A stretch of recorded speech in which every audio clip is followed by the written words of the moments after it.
Hey everyone, this is Lucas Bagno, an investor at Village Global, and I'm here with my co-host Ian Cinnamon. Welcome to Solarpunk. In this podcast, we cover topics related to space and defense and discuss how technology can contribute to a better and safer world. Hey everybody, welcome to another episode of Village Global Solarpunk. Today, we're very excited to have Mike Brown with us on the show. Mike is the former director of the Defense Innovation Unit at the U.S. Department of Defense. DIU, established back in 2015, fields leading-edge commercial capabilities to the military faster and more cost-effectively than traditional defense acquisition methods. With offices in Silicon Valley, Boston, Austin, and at the Pentagon, DIU is embedded in key innovation ecosystems across the country and builds direct relationships with organizations that strengthen our national security innovation base. Previously, Mike served 2 years as a White House Presidential Innovation Fellow at DoD. He's the co-author of a Pentagon study on China's participation in the U.S. venture ecosystem, a catalyst for the Foreign Investment Risk Review Modernization Act, also known as FIRMA. FIRMA was signed into law in August 2018 and provided expanded jurisdiction to the Committee on Foreign Investments in the United States, aka CFIUS. And now, onto the show. Mike, we're so happy to have you here with us today. Thanks, Lucas. Happy to be here. So, Mike, to get us started, for those who don't know, could you give us a quick overview of what is DIU and its core mission? Yes. So about 7 years ago, Ash Carter, then Secretary of Defense, was noticing how much innovation was happening around the Pentagon, not inside it, meaning commercial technology can be a lot more important to the future of the military than it's been historically, and said we need a way to make sure that we are working with companies and investors in a way they want to see us work with them, which means faster, more efficient. And so we set up Defense Innovation Unit to accelerate the adoption of commercial technology. So let's be scouting continuously for what technology is out there. And then we need a different process, which now DIU has invented, that allows us to bring in the technology and do that in a friendly way for young, innovative companies who don't have a lot of resources to spend building a federal systems division. So tell us a little bit more, Mike, about what that process is. What did that look like before DIU? So on the land of SBIRs and that whole world, what is the kind of process that DIU has pioneered here? And then we're also very curious, how has that changed over the years? Has it been the same process from day zero and until now, or has that evolved? Well, let's start with that second question, Ian. So I'd say when DIU was formed, Ash Carter would describe this, and I've heard him do so, as I wanted a tech bridge. I wanted an ambassador function located out in the geography where the young companies were. So we have offices in Silicon Valley, Austin, Boston, and now Chicago. So all well and good, but as those listening know, if you're a young company or investor in that company, you're not that excited about having the executives spend time as a coffee with Defense Department folks, just as a learning or sharing exercise. So the insight, frankly, that my predecessor, Russ Shaw, had about a year in was we need to be offering contracts. We need to be offering a way for these companies to get revenue from the Department of Defense. It's not just about tech scouting. And that's an innovation we've carried forward today. And then along the way, we invented a process. We call it commercial solutions opening. You can basically think of it as a commercial process. It leverages something called Other Transaction Authority, which definitely needs some marketing help. That's an authority that Congress gave to NASA in 1958 after Sputnik went up, because the Congress realized that we don't really have a way of moving quickly in our intelligence community or the Defense Department. Let's have something that's in contrast to the Federal Acquisition Regulations, which really governs how the government's going to buy something. And that's every bit as onerous as it sounds, Federal Acquisition Regulations. In fact, one of my favorite quotes is from Senator Dan Sullivan of Alaska. He says, what we need to do is make that Federal Acquisition Regulations top secret.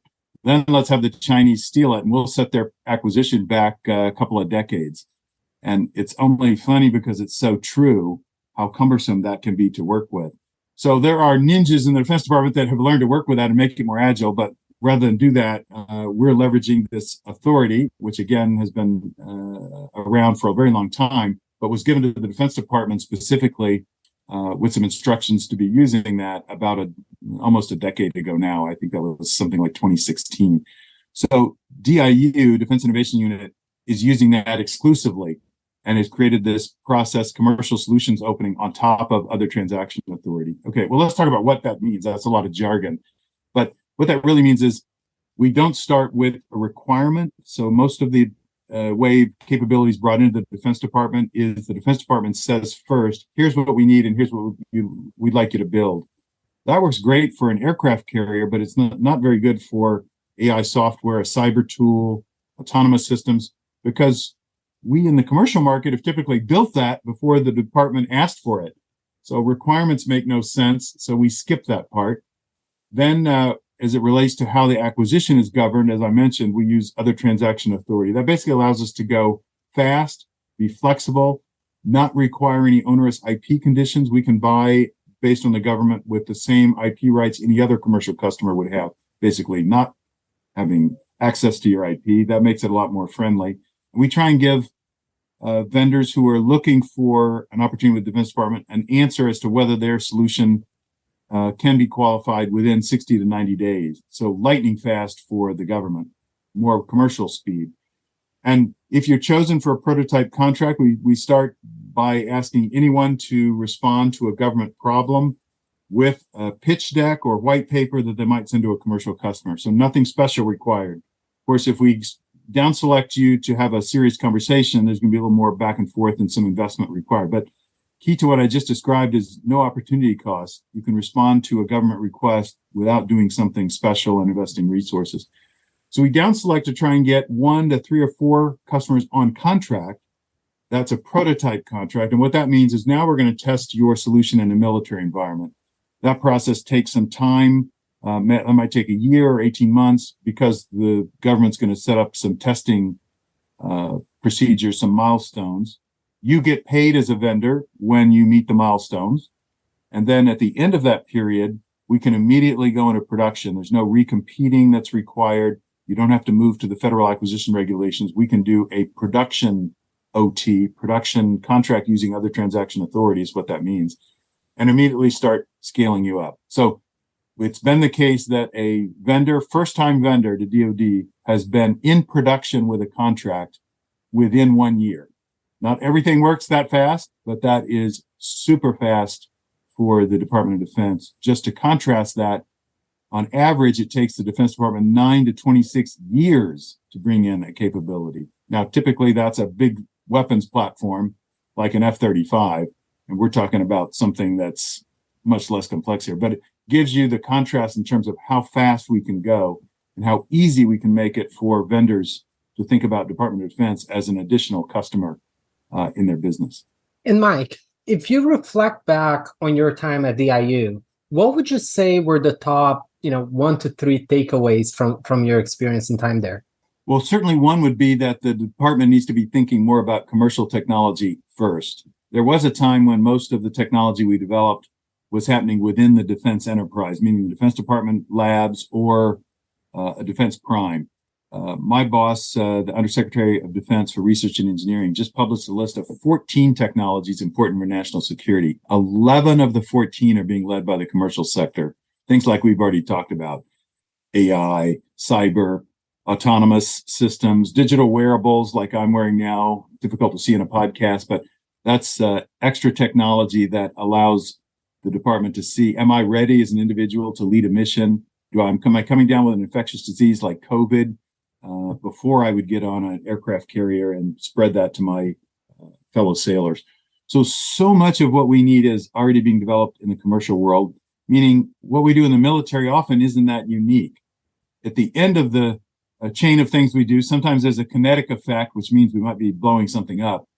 But the ability to deploy sensors, understand integrate what the sensors are telling us, optimize information for a decision, communicating out to a diverse workforce, all those things are being handled in the commercial world, but yet we don't think about the fact that we should be turning to commercial first. It's better, it's cheaper, it's faster, and the military needs that capability. We need to modernize much more quickly. If Ukraine has taught us anything, it's you don't know when you're going to be called on to handle the next conflict. And fortunately, the U.S. isn't directly involved there. But if it had been a NATO ally, we would be. But we are supporting the Ukrainians, and we can see what kind of implications that has, both for commercial technology, which has never been used in a conflict to the extent it is in Ukraine, and the fact that our supply chains are not robust enough to be able to ramp up quickly if we need to. So there's a lot that we can learn there, but the commercial world is going to be a lot better to help us with what we need for the future than just working within the military and its traditional suppliers. And Mike, to double click on that a little bit, you're seeing commercial, but and this is perhaps an obvious question to a lot of the audience here, but why do you think that the DoD and the government should double down on working with very nascent startups as opposed to just the big corporations that have been doing business with the Department of Defense for decades? Because in a lot of the technologies that we just described, AI and cyber tools, let's use those as an example. The technology that's on the leading edge is coming from the commercial world. So I have a lot of respect for what my colleagues at Lockheed and Northrop Grumman are doing, and they do things that are unique that no one else can do. But if I'm looking for the cutting edge on machine learning, I'm not going to turn to Northrop Grumman. I'm going to go to Google and Microsoft and other smaller companies that are developing that technology. So there's so many fields today where we need to make sure our warfighter is getting the latest and greatest.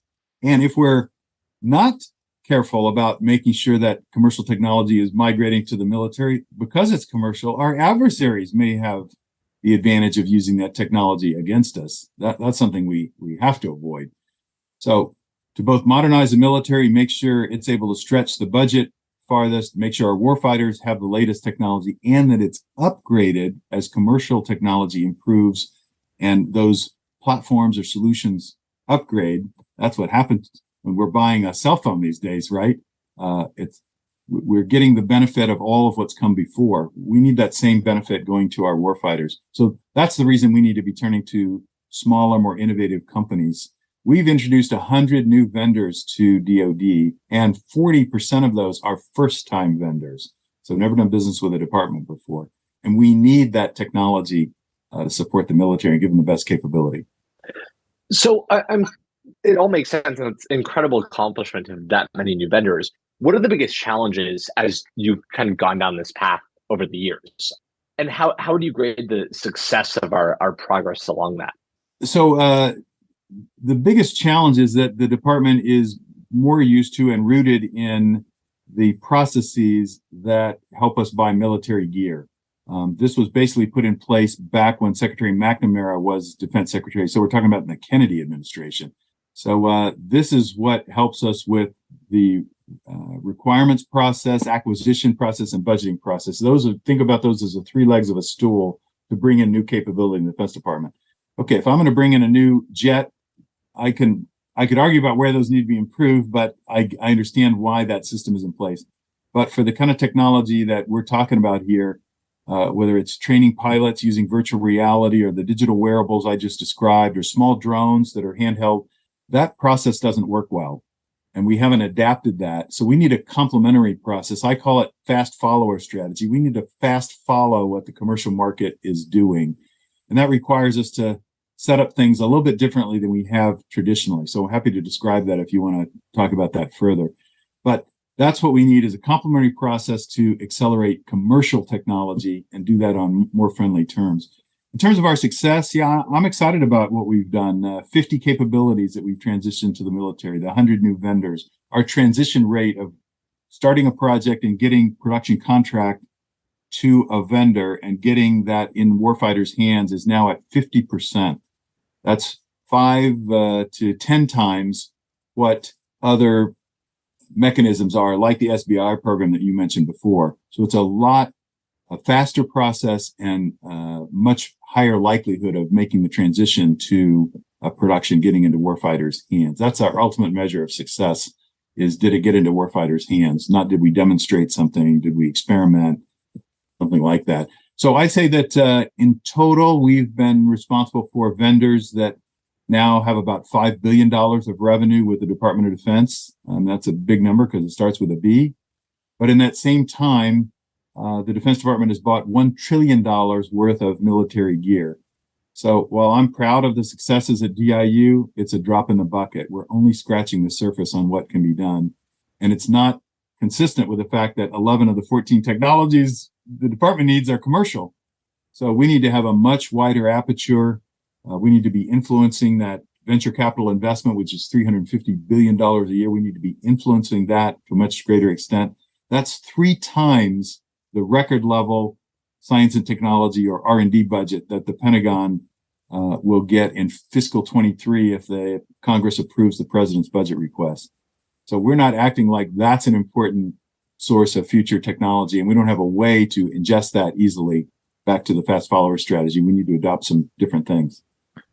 So maybe it would be helpful then is if you could outline the different avenues that companies right now are using to sell to the government, right? So DIU's had some incredible success, but as you said, it's a drop in the bucket in the bigger picture. We want to have even more success.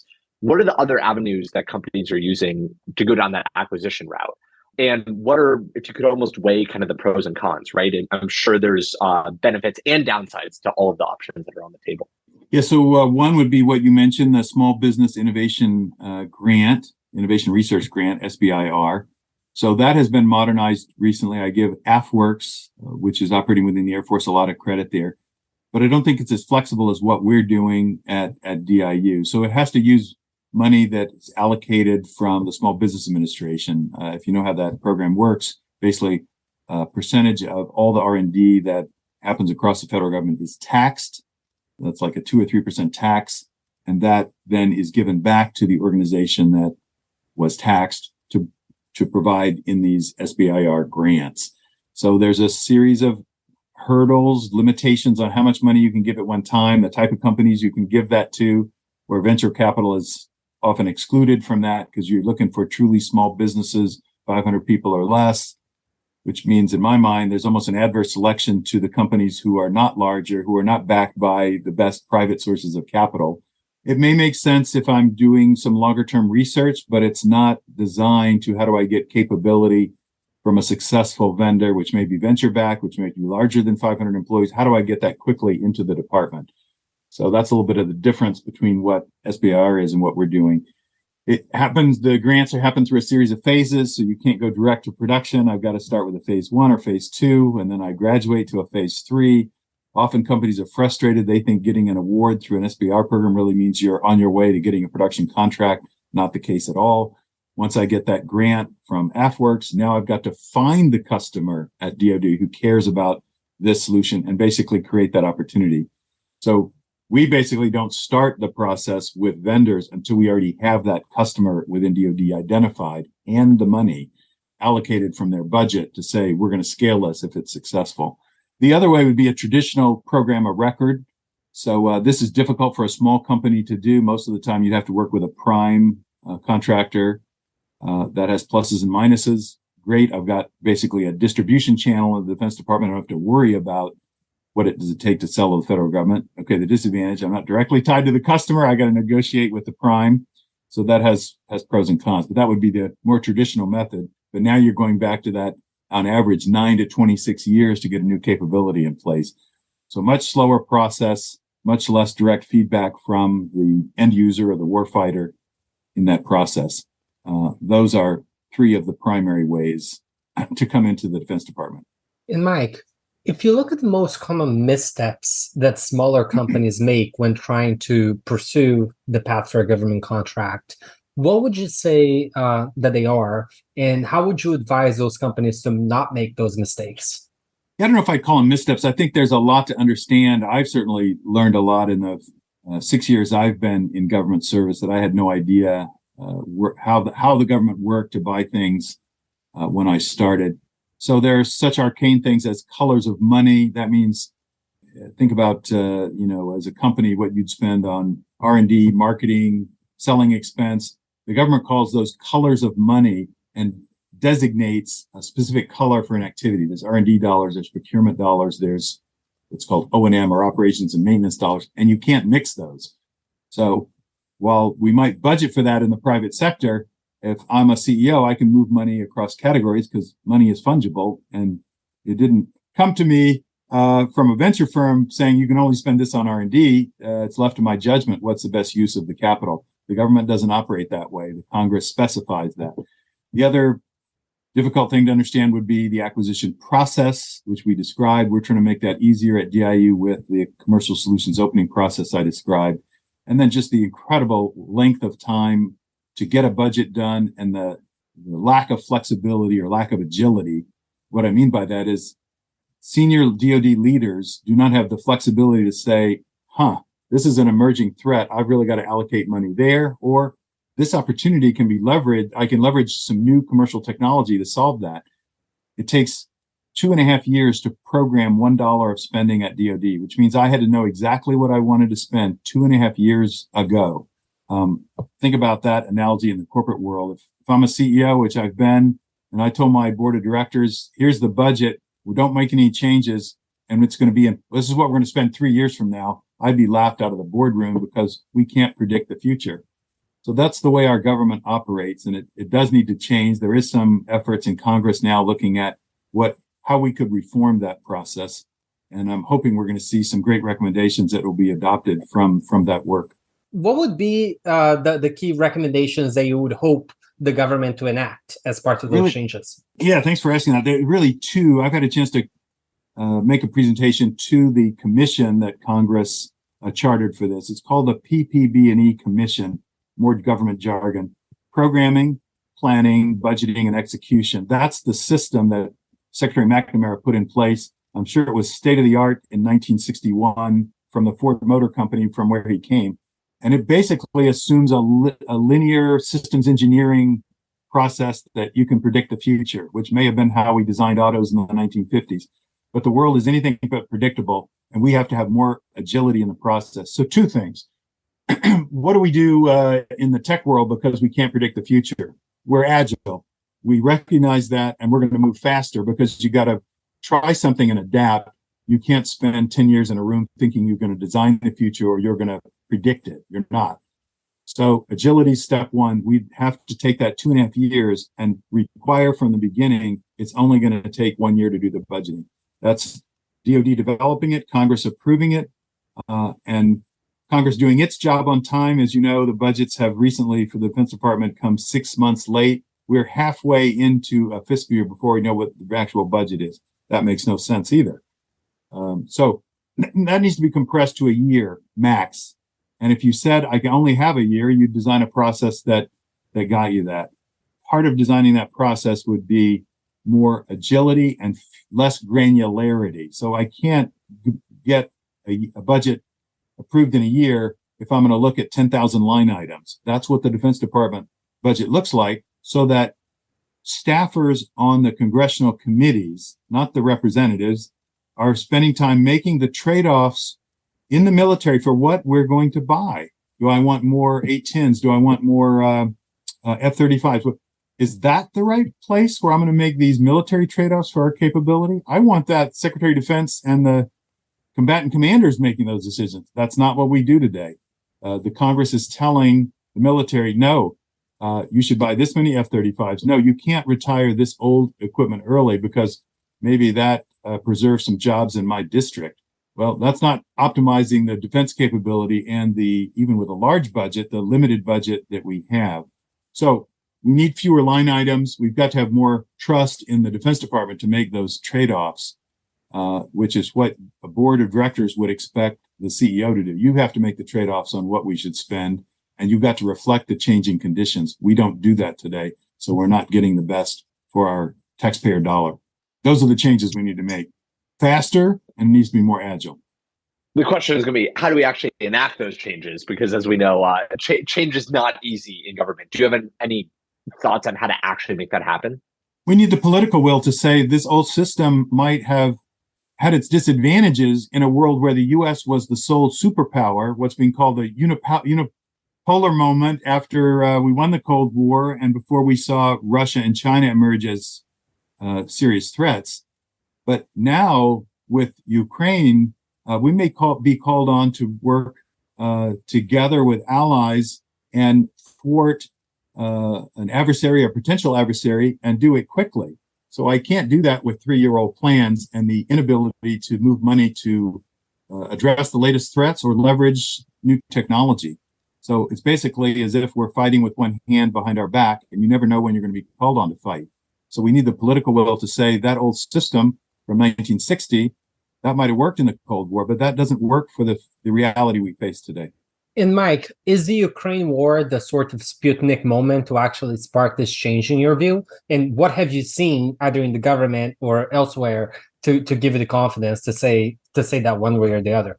It should be the Sputnik moment. I definitely see the quest for understanding what the lessons are. It's pretty early on to be drawing conclusions. That war is not concluded yet, but we need to be drawing some conclusions that are obvious. And I think those are that we could be called on quickly. You can't predict when you're going to be asked to fight. Unfortunately, we're not in that fight directly, but of course, we're supporting NATO and we're supporting Ukraine with our gear. We're finding that we don't have enough of what's called the energetics or munitions, the things that would be in a missile like the Stinger missile. So we're going to need to think about resilience of those supply chains. If we were called on in a conflict, it's not necessarily going to be over with whatever the stockpile of munitions are that we have. You might be in a protracted conflict, and that's certainly what we're seeing in Ukraine. We're seeing the need to deploy more commercial technology. One of the things that DIU brought to Ukraine was the use of synthetic aperture radar.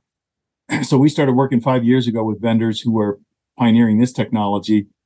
It's a radar image rather than a optical image, which of course we've been looking at from satellites for years, or cameras that are sophisticated. So this is radar imaging. More and more satellites are producing these types of images in low Earth orbit and allows you to see through clouds and at night. Turns out in February, when the Russians crossed the Ukrainian border, 50% of the time, Ukraine is covered in clouds. It's wintertime. This allowed NATO, Ukrainians, and the press, because it's commercial technology, it wasn't classified, to see exactly what was happening. Our intelligence community saw that the Russians were amassing more forces on the border at the same time that the Russians were producing propaganda videos showing tanks on rail cars going back to Russia. And Putin was saying, no, I'm withdrawing. I'm not moving on Ukraine. Well, we all know now, the liar that he is and was. And the intelligence community was able to share that with allies and share it with the press because it was commercial technology. That's a game changer to have that level of situational awareness that our top leaders are seeing to be shared with allies and be shared with the public. So it's going to be difficult for those who want to do harm in the world to hide. So game-changing technology that I'm very proud we were a part of producing by sponsoring the development through prototype contracts and then shepherding the process to make sure that is bought. That's being bought by the National Reconnaissance Organization to be shared with allies and partners. Commercial technology with a game-changing capability that successfully gets brought into the Defense Department. So let me just summarize here by saying Ukraine is a wake-up call for how important commercial technology is going to be for the future. One more quick example. When before would a single company and entrepreneur, Elon Musk, be called upon to aid in the national defense of a country? That's what happened when the Starlink capability was made available to Ukraine. We're going to see more examples like that. And we need to be moving fast so that we're not behind adversaries who are using commercial technology and we're on the forefront and fielding it. So to dive in on that, Mike, I think incredible point. So specifically, as you talk about radar, and I assume you're talking about synthetic aperture radar from a company like Capella or others. So when we talk about SAR imagery, I'm saying you in the sense it might have been you personally or people at DIU had to have the insight to realize that data could have been valuable way before the war in Ukraine started, right? Because you helped incubate this technology, bring it to life, et cetera. How do we make sure you and the people working at DIU are able to essentially see that far ahead and understand that those commercial needs are actually going to have great applicability on the defense side? So we have at DIU, one of the things that we've done is charter a dedicated team. We call them commercial engagement team to basically be continuously scouting. We know what the military problems are, and certainly one of them is always going to be increasing your situational awareness. And a lot of the awareness we get from space. So we need more sensors in space and more types of sensors. So we talked about electrical optical, that's been around for decades now, But now there's going to be a series of additional technologies. Synthetic aperture radar is one, infrared is another, radio frequency is another.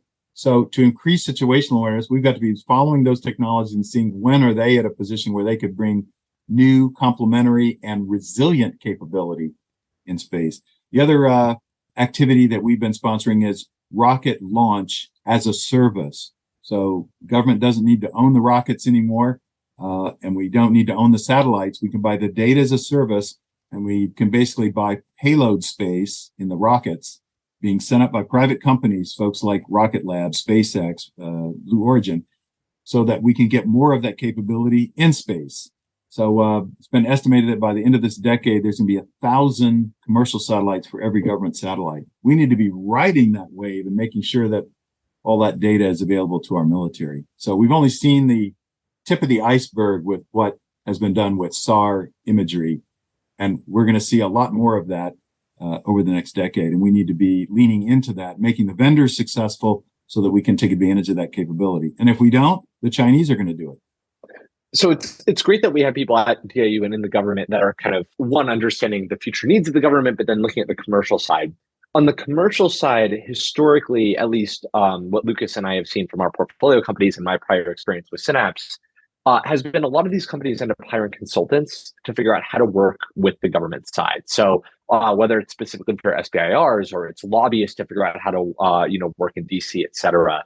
I've always maybe had the view that there are inefficiencies in the system that lead to the need for these third parties coming in to help people learn how to navigate it.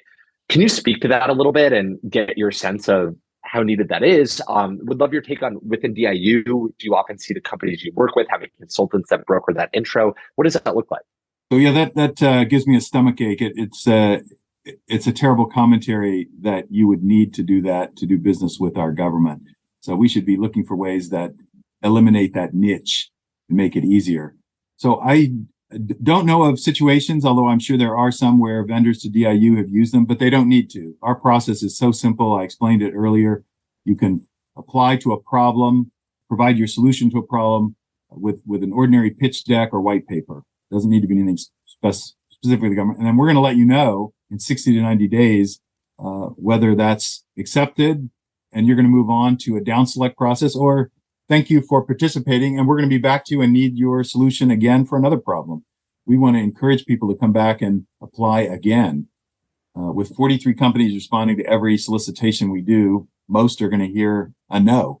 And we want to make the process easy enough to where we're minimizing their opportunity cost and maximizing the number of vendors who want to participate, because competition is a good thing in our system, and make sure that we get the best solution to meet that particular need. I think the other processes, I described them a little bit, coming in through a program of record, working with a prime or SBIR. Unfortunately, while the folks who are using those methods are trying to make them easier, they're not that easy. That's where I see more consultants being used. And so I would love to see the activity that we're undertaking at DIU be much more widespread in its use across the government. Why not make it easier and allow for more competition? So we, in fact, are pioneering a program for the Defense Department this year. We call it Immersive Commercial Acquisition Program, where we're encouraging 2 officers from each of the services, so Air Force, Navy, Marines, et cetera, to come with us as a cohort and spend a year with us learning what we do, then go back out to your services and basically spread the word and start implementing other transaction authority, the commercial solutions opening. So we're trying to encourage that understanding of what we do and make it more widespread in our own small way. I'd love to see that expanded. I'd love to see other folks in the department jump on this train of how can we get more people trained in what DIU does so that we can increase the adoption of commercial technology across the department. And that makes it so much easier for vendors to work with the department. And Mike, speaking of changes that could be made and have been made in the past few years, how big of a pain have cost plus contracts been in your perspective? I think we recently had NASA Chief Bill Nelson say that these contracts have been a plague on NASA. I'm curious for your perspective, especially regarding the Department of Defense, and what do you think needs to be done, if anything, to change these? Well, it speaks to the fact that there are problems with both cost plus or fixed price. Cost plus, there's very little incentive for the vendor to ensure that we're keeping the cost down. And the longer you go in time, the more of a cost overrun you could be looking at. Similarly, I heard the current Undersecretary of Defense for Acquisition and Sustainment, Bill LaPlante, talk to the fact that it's a problem if I have a fixed price contract and now I have inflation, and now there's no incentive for that vendor to continue producing what we need at Department of Defense. So there's problems with those. I think this goes back to the fact that we need to be on a faster cycle. The emphasis needs to be on speed. If we're able to qualify vendors on a timely basis and give them a contract, then we've negotiated for a price that makes sense. This is how the commercial world does business. Can you imagine going to Microsoft and saying, I want a cost plus, agreement to get your operating system, or, we're going to do a fixed price that's going to last for 30 years. That's equally ridiculous. So faster cycle to get the capability qualified, and then refresh. We've got to build into our thinking. We're not going to buy something and it's going to be around for 40 years and we're not going to change that. We need to be refreshing at the same rate that technology is being developed. That's the way we're going to make sure that on the business side, we get the right contract, the right incentives in place, and then the ultimate measure of success, do we get new capability in warfighters' hands? So these instruments are put in place because the Defense Department takes so long to bring in a capability. Is part of the answer here that the government needs to pick more winners and bet big on those winners? Well, I don't think it's about picking a winner and sticking with that for decades. It's about picking a winner at a point in time, giving them a production contract, and the expectation is we're going to increase competition here. That's only going to last until the next generation of technology is out. That could be as short as 18 months or 2 years, and we're going to be back qualifying. And if your technology is competitive, you'll win that next round and continue. And if it's not, you'll be replaced. That's what's wrong with our system today, that you would pick one specification, a requirement, we call it, pick one vendor, and now I'm going to buy from you for 40 years. That makes no sense in today's environment. That's how we operate in the Department of Defense with large weapons platforms. And we should require that the design of those weapons platforms includes something that Congress has legislated. It's called modular open system architecture. So our approach, I'm sorry. So think about that as a system of systems. So if I am going to qualify an aircraft, I need to recognize that the software should be separated from the hardware. I'm going to have an avionics system, and I'm basically going to be requalifying all of those subsystems on some cadence. I'm not going to buy from a prime and never look under the hood and allow the prime to decide when we do those upgrades. The government should be involved in specifying architectures that allow for those upgrades to occur frequently. So even if primes have created some of this bloat, right? We could talk about the F-35 program as an example of something that's just ballooned up to large orders of magnitude. Tell us some of the positives. What are the primes doing really well that some of the new companies that just dismiss them might be overlooking? Obviously, they know how to work with the government. They know how to satisfy what the military is looking for. So that's a tremendous investment they've made in understanding the military, how to work with the federal acquisition regulations. Maybe the more important capability that I'm focused on is no one is like them to integrate capability. So they are phenomenal at taking different technologies and putting them together in one system. It's pretty clear the Defense Department does not want to get something and then along with that system says some assembly required. Here, you put that together and figure out how it works. So it's very different from the consumer model we're used to, that we all spend time trying to build something at home on the weekends. Not very successfully in my case. So they are great at that, and we should use them for that. In fact, about 10% of the contracts from DIU go to defense primes, not because they need another avenue to get to the Defense Department, but because they are good at integrating capability from smaller, innovative companies. And if we're trying to provide a complete solution, we turn to primes and say, can you work with these 2 or 3 companies and integrate that into a solution? So I think they should definitely be using them for that.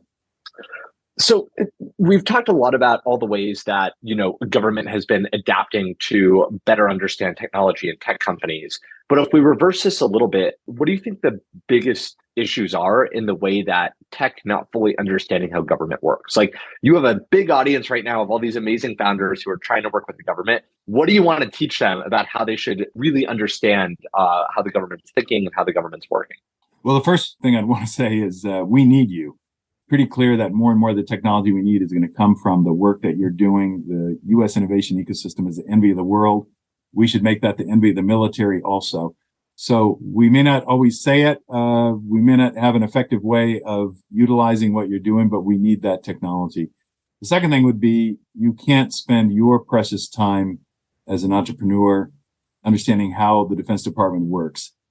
This is why the industry has developed, that you alluded to, of some consultants. But I'd say rather than spend the money there, figure out how you could get on programs like what DIU is offering, where you don't need that, where it can be easier. I'd love to see the department help DIU get bigger so that we can offer more opportunities for companies and your listeners. I sometimes say DIU has created the 2-lane highway. We've shown a highway can be built. Before DIU was there, it wasn't clear that could be built. But now we've got the 2-lane highway. We got to make that a super highway now, a freeway of many more companies being successful, much more commercial technology being adopted sooner, and the techniques that we've used being proliferated across the department. So that's aspirational. We're not there today, but that's where we need to be heading. Love it. Mike, I know we only have a few minutes left, but I wanted to also touch on a different subject that you've spent a lot of time thinking about, which is China. You co-authored a study on China's participation in the U.S. venture ecosystem. I think just a few weeks ago, we saw the announcement of Sequoia's China new $9 billion fund. I'm curious for your perspective on how has the environment changed over the last, let's say, 3 to 5 years for U.S. investors looking to invest in China? And what's your perspective on the whole space? So I think the era where we're maximizing globalization and relying on China to be the world's manufacturer is behind us. And companies ignore that at their peril. Look at what happened with the pandemic. Imagine if we were in a conflict with China and they were actually closing off supplies to us. So we need to be rethinking some of the things that we've taken for granted for, 40 or 50 years, like all globalization is good. Now we have to think globalization can be good, but now there needs to be thought about how do we work closely with allies and partners. And if we've got a country that's a potential adversary like Russia or China, we need to be careful about providing them the tools to modernize their armed forces. This isn't about helping their people. It's about those governments are authoritarian, coercive, and they're making sure all the technology flows to their militaries. So we need to be very careful about that. Fortunately, Xi has now played a bigger hand in terms of trying to control his tech companies. Clearly, what's important to him is maintaining absolute control, not that those companies would prosper. And so if I were leading an investment fund, I'd be very careful about money that I'm sending to China. I'd prefer it get invested in the U.S. or allies, all for making investments in international arenas. But that money that you send to China, it's really up to Xi and the Chinese Communist Party whether you ever get that money out and how that is being used. So we should just open our eyes to that fact. And you can certainly see that Xi is going to take a much stronger hand in how that technology is used and what the companies are allowed to do. Just at Jack Ma, whether he felt like he had a free hand with Ant Financial. No, it's not the same as our system. And the government has the ultimate control of what happens with these companies, whether they go public, where their technology can be used and sold. So I think it's a mistake for for investors to continue to focus on China. And Mike, I want to get your thoughts both locally, both globally, but also about specifically the venture landscape. What changes do you think that need to be made for us to rethink our relationship with China, specifically regarding venture capital? Do we need to rethink CFIUS? What else do we need to do? Well, as you might know, Lucas, I worked on some legislation that strengthened CFIUS's hand. I think that and I think CFIUS has made some pretty significant changes. They have more power now, more authority, I should say, to be able to look at deals. I think that's a good thing for our economy. I think that needs to be harmonized more with allies, because it's one thing for us to say, no, you can't make an investment or make a purchase of a U.S. company. But if China can get the same thing from Germany, France, or New Zealand, that's a problem. So that needs to be harmonized better with allies. There's been some effort there. There could be more. Second thing, the Export Control Reform Act was passed at the same time as FIRMA, Foreign Investment Risk Review Modernization Act of 2018. But there's been very little done with those export controls to tighten them. There's been a lot of work on sanctions, not as much work on export control reform. That is something the Commerce Department can take up. But I'll say, as I have said for the last 4 or 5 years, winning with China is not about these defensive measures. It's not about investment screening. It's not about export controls. It's about the offensive game, meaning what are we doing to invest in ourselves, make ourselves more competitive, get more modern technology to the military. We have to be making sure that our innovation ecosystem is the envy of the world, which means that for most of the countries in the world who could be allies and partners, we want the free flow of technology, capital, ideas. We want the U.S. to be the center of where that can be created, as it has been historically. That's going to ensure that for the future, we have economic prosperity and national security. We can't wall ourselves off. And we've got to be making the right investments for the future. Federal R&D is a key part of the foundation that we create for future successful venture capitalists and entire industries. So think about what came out of the space race in the Cold War, miniaturized electronics, GPS, the internet, software. All of those came out of originally defense-oriented investments. We need to make sure we've got enough investment going towards the future so that we're creating those same foundations for the next 20, 30, 40 years that we had coming out of the Cold War. And when I look at the federal dollars that are invested in R&D, that's in a continuous decline since the 1960s. It was 2% of GDP in the 1960s. It's 0.35% spent for national security applications today. That's not the profile of a country that's investing in its future technology. So, Mike, I think you might have just answered part of my question, but when you think about the relationship between the United States and China moving forward, what is the right framework to think about it here? Is it a hard bifurcation? Is it really deglobalization? Or is it more around building redundancies and resilience on the supply chain of critical parts of manufacturing and maintaining a lot of the low-cost production that we have in China? What do you think should be the key factors of this relationship moving forward? Well, it's a little bit of all of the above. So this is a long-term competition in my mind. And so we've got to be making sure we're making the right investments so that we can prevail with allies. We shouldn't try and do this alone. We should be doing it with our key allies to make sure that we've got the right levels of investment in breakthrough science, that we're encouraging technology development, that we're thinking about the long term. I think a lot of our incentives for investors and companies is way too short term oriented. We provide the same R&D tax credit for someone doing a new dating app as someone trying to bring quantum technology to the market. Does that make sense? Why is long-term thinking anything over a year? Our capital gains tax structure set up where 1 year is the key dividing line. Is that long-term thinking, 1 year and 1 day? Probably not. The Chinese are thinking about this differently. How do I develop long-term national capabilities? And how do I make sure that technology underpins that? Because they see that as key to economic growth. Unfortunately, they're also using that same technology to create a police state that George Orwell would have only dreamt of, right? It's unbelievable how they're using technology to control their people.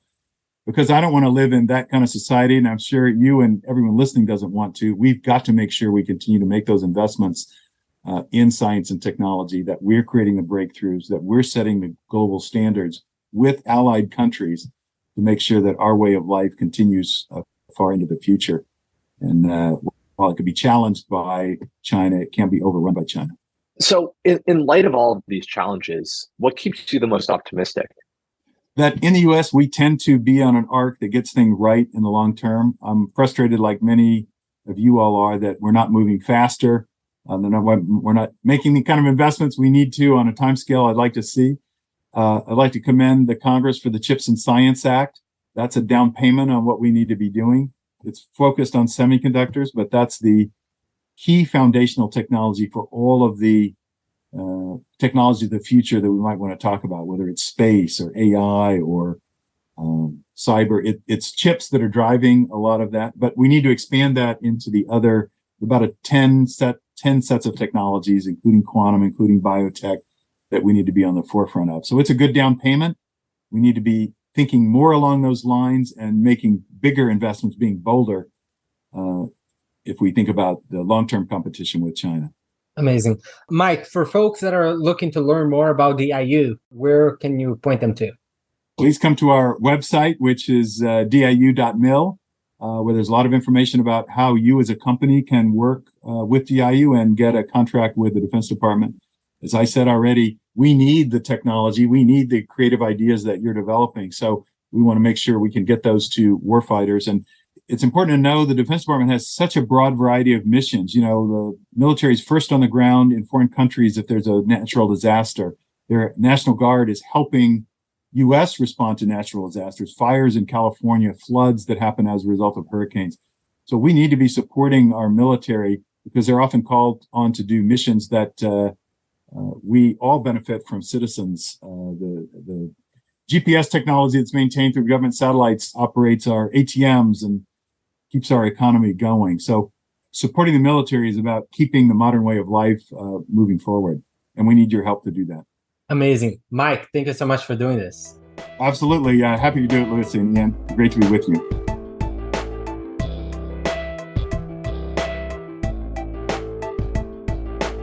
If you're an early stage entrepreneur, we'd love to hear from you. Check us out at villageglobal.vc.